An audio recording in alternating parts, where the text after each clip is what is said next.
जय माता दी। राधे राधे। आइए सुनते हैं दशा माता की 8वीं कथा, दशा माता व्रत कथा। पुराने समय की बात है कि एक घर में एक जेठानी देवरानी थी। वे दोनों निसंतान थी। वे मेहनत करके पेट पालती थी। दोनों व्रत पूजन कुछ भी नहीं करती थी। एक दिन दोनों प्रातःकाल गांव में आग लेने गई।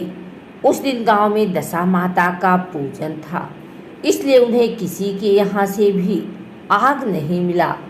आग न मिलने पर जेठानी देवरानी से बोली, आज हम दोनों का भी व्रत रहेगा। शाम को आग मिलने पर ही रसोई बनाकर भोजन करेंगी। शाम हो जाने पर जेठानी अपनी पड़ोसन के यहाँ से आग लेने गई। पड़ोसन ने उसे आदरपूर्वक बैठाया। जेठानी ने पड़ोसन से पूछा, दशा माता का पूजन करने से क्या होता है? पड़ोसन ने बताया कि जिस बात की इच्छा करके डोरा लिया जाता है वह इच्छा पूर्ण हो जाती है। जेठानी यह सुनकर पड़ोसन से बोली, अगली बार जब डोरा लेना हो तो मुझे भी बताना, मैं भी डोरा लूँगी। जेठानी जैसे ही आग लेकर घर से बाहर आई तो उसे गाय चरकर आती दिखाई दी। ग्वाला पीछे आ रहा था। उसके कंधे पर एक बछड़ा था और एक गाय बछड़े को चाटते हुए चल रही थी। पड़ोसन ने ग्वाले से पूछा, तुम्हारी गाय की पहली बार प्रसव हुआ है क्या? ग्वाले ने बताया कि हाँ। पड़ोसन ने फिर पूछा, गाय ने बछड़ा दिया है या बछिया? ग्वाला बोला, बछड़ा है। यह जानकर जेठानी से पड़ोसन ने कहा कि घर जाकर दशा माता का डोरा ले लो। 9 दिन तक व्रत रखकर कथा सुनना तथा 10वें दिन सिर सहित स्नान करके पूजन करना। दशा माता चाहेंगी तो 10 दिन के भीतर ही तुम्हारी मनोकामना पूर्ण हो जाएगी। जेठानी ने घर जाकर सारी बात देवरानी को बताई। दोनों ने दशा माता से मनौती मांगी कि यदि हम दोनों की संतान होगी तो हम सुहागिनों को न्योता देंगे। दोनों ने दशा माता का डोरा लिया। दशा माता की कृपा से डोरे की पूजा से पहले ही दोनों देवरानी जेठानी गर्भवती हो गई। 9 महीने 9 दिन के बाद दोनों के यहाँ लड़कों ने जन्म लिया। बालकों के नामकरण संस्कार के बाद देवरानी ने जेठानी से कहा, हमने जो सुहागिनों को न्योतने का मनौती मांगी थी उसे अब पूरा करना चाहिए। जेठानी ने कहा कि अभी ऐसा क्यों जल्दी है? जब लड़की को अन्नप्राशन संस्कार होगा तो सुहागिनों को न्योता देंगे। जब लड़कों का अन्नप्राशन संस्कार हुआ तब देवरानी ने जेठानी से सुहागिनों को न्योतने की बात कही, परंतु जेठानी ने बात को टाल दिया और कहा कि लड़कों के मुंडन संस्कार पर सुहागिनों को न्योता देंगे। होते होते कुछ समय बाद लड़कों का मुंडन संस्कार भी हो गया। देवरानी ने जेठानी को सुहागिनों के न्योतने की बात कही। जेठानी बोली, लड़कों की सगाई के समय ही सुहागिनें न्योती जाएंगी। लड़के बड़े हो गए, उनकी सगाई भी हो गई, परंतु जेठानी ने अब की बार भी सुहागिनों को नहीं न्योता दिया। जेठानी बोली, जिस दिन लड़कों के फेरे होंगे उसी दिन सुहागिनों को न्योता देंगे। पर इस बात पर देवरानी बोली, बहन तुम्हारी जब इच्छा हो तब सुहागिनों को न्योता देना, परंतु मैं तो लग्न के दिन ही सुहागिनों को न्योता दूंगी। देवरानी ने लग्न के दिन ही सुहागिनों को न्योता दिया, परंतु जेठानी ने कुछ भी परवाह नहीं की। लग्न के बाद मातृ का पूजन करके दोनों दूल्हे बारात सजाकर बैंड बाजे सहित ब्याहने चल दिए। देवरानी के बेटे का विवाह बड़े धूमधाम से सकुशल पूर्ण हो गया, परंतु जेठानी ने सुहागिनों को न्योता नहीं दिया था, इसलिए दशा माता ठीक फेरों के समय उसे उठाकर ले गई। दूल्हे के सहसा गायब हो जाने के कारण वर कन्या दोनों में हाहाकार मच गया। उसकी बारात खाली हाथ घर लौट गई, परंतु लड़की की माता बड़े संकट में पड़ गई। इस अधब्याही लड़की को कौन ब्याह करेगा। पड़ोस की चतुर सुहागनों ने लड़की की माता को समझा दिया कि ब्याह का जो सामान बचा है उस सामान को लड़की के हवाले कर दिया जाए। लड़की भिखारियों को सदा व्रत देने लगी। एक दिन एक साधु तीर्थ यात्रा करता हुआ वहां आया। गांव से घने जंगल में एक पीपल का पेड़ था। लोग इस पीपल के पेड़ को पारस पीपल कहते थे। उसी पेड़ पर दशा माता का निवास था। साधु चलता चलता शाम को उसी पेड़ के नीचे ठहर गया। झाड़ूदार ने आकर उसे पेड़ के पास के मैदान में झाड़ू लगाई। मिस्त्री ने मस्क से वहां पर छिड़काव किया तथा माली ने यह फूल बिखेर दिए। तब अनेक देवता अनेक प्रकार की पोशाक पहनकर आने लगे तथा स्थान पर बैठने लगे। सबसे बाद में स्वर्ग के राजा इंद्र का सिंहासन उतरा। इसी के साथ स्वर्ग की अप्सराएं आकर सिंहासन के चारों ओर नाचने लगी। उसी समय अधब्याहे लड़के को गोद में लेकर दशा माता पीपल के पेड़ से नीचे उतरी। इंद्र के साथ स्वर्ग से एक सुरा गाय भी आई थी। उसने 2 गिलास दूध दिया। लड़के ने अधब्याहे के भाग का 1 गिलास अलग रख दिया। दूसरे गिलास का दूध भी पी लिया।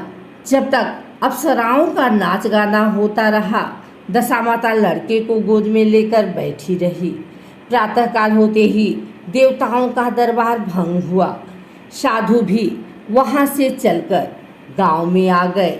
साधु महाराज गांव में भिक्षा मांगते मांगते अधब्याही लड़की के घर पर पहुँचे। लड़की ने आदरपूर्वक साधु को बैठाया और भोजन तैयार किया। लड़की ने 3 पर परोस कर रखे। पहली पत्तल अधब्याहे अपने पति के लिए रख दी, दूसरी पत्तल बाबा जी के सामने रखी और एक पत्तल अपने सामने रखी। बाबा ने अपने आप कहा, वाह, जो बात मैंने रात वहाँ देखी वही बात यहीं भी देखने को मिल रही है।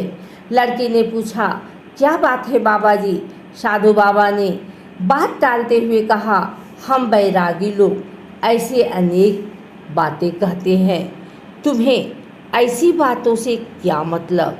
तुम तो भोजन करो और भगवान का भजन करो। लड़के ने हट पकड़ ली।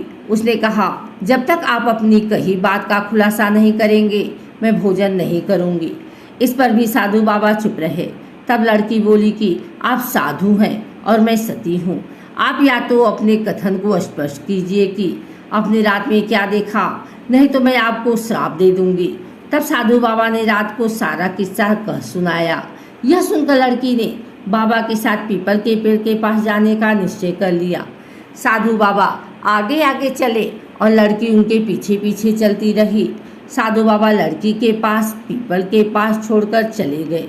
संध्या होने पर नित्य की तरह जमादार ने झाड़ू लगाई। मिस्त्री ने अपनी मस्क से पानी का छिड़काव किया और माली ने फूल बिछाए। देवताओं के राजा इंद्र आए। अप्सराओं का नाच गान प्रारंभ हो गया।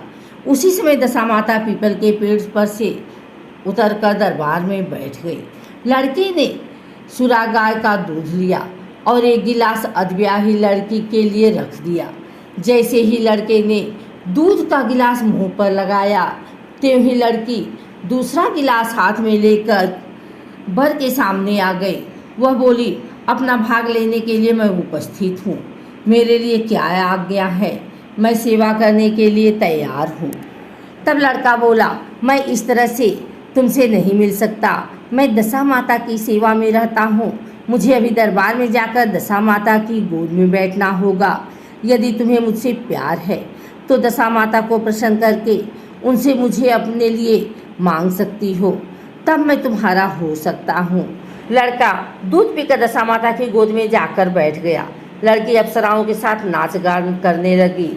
जब सवेरा हुआ तो दशा माता ने इस नई लड़की को बुलाकर पूछा, तुम कौन हो? तुम्हारे नाचने से मैं बहुत प्रसन्न हुई। जो कुछ मांगना है मांग लो। लड़की ने दशा माता से वचन ले लिया कि मैं जो कुछ मांगूंगी वह आप मुझे प्रदान करेंगे। तथास्तु कहने के बाद लड़की ने दशा माता से अपने पति को पकड़कर कहा, मुझे यही चाहिए। दशा माता ने कहा, तूने मांगा तो बहुत, परंतु मैं वचन दे चुकी हूँ। इस कारण मैं तेरे पति को तुझे वापस देती हूँ। राजा इंद्र ने पूछा कि भगवती, यह सब क्या राज है? मैं इस राज को जानना चाहता हूँ।